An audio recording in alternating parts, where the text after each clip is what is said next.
Hello guys, welcome back to my channel. কেমন আছো সবাই? আশা করি ভালো আছো। আমি ভালো আছি। এই যে দেখো আমার ঘরের অবস্থাটা। সকালবেলা আমার বাচ্চাটাকে খাইয়ে দাইয়ে তারপরে ঘরটা এখন গোছাবো। তো তোমরা দেখতে থাকো গাইস। আমি আজকে সারাদিন কি করি সেগুলো তোমাদের সাথে শেয়ার করবো আর কি। সো দেখতে থাকো। হ্যালো গাইস, এবার আমি রান্না করে চলে এলাম। দেখতে পাবে আমি ভাতের ডেকটা বসিয়ে দিলাম। আর এখন দেখো গাইস, এই যে দেখো গাইস, আজকে আবার এই যে আলু আর টমেটো রেখেছি, এটা দিয়ে ডিম তরকারি বানাবো। আর এদিকে দেখো ডিমটা সিদ্ধ করার জন্য বসিয়ে দিলাম চুলাতে, তারপরে আলুটাও দিয়ে দেবো। আর এই বিনসগুলা একটু ভাজা করে নেব। আজকে এতটুকুই গাইস, রেসিপি করবো আর কি। তো দেখতে থাকো। এই যে দেখো গাইস, আলুগুলা কেটে নিলাম। সেদ্ধর জন্য আলুগুলো বেশি বসিয়ে দেবো, ডিমের সাথে একসাথে হবে। তো দেখতে থাকো গাইস।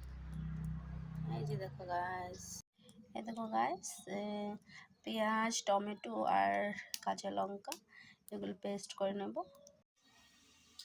তরকারিটাও হয়ে গেল, বিনসটাও ভাজা করে নেব। আর এখানে আলুগুলো আর তরকারিটা হচ্ছে। এই যে দেখো গাইস, মনার জন্য খানিও রেখেছি আর এখানে বাসনগুলো রেখেছি, ধুয়ে নেব। আর ঘরটা এখন গোছাবো আর কি। হ্যাঁ, রুমের অবস্থাটা দেখতেই পাচ্ছ কি হচ্ছে অবস্থাটা। এখন আমি এটা ঠিক করে নেবো।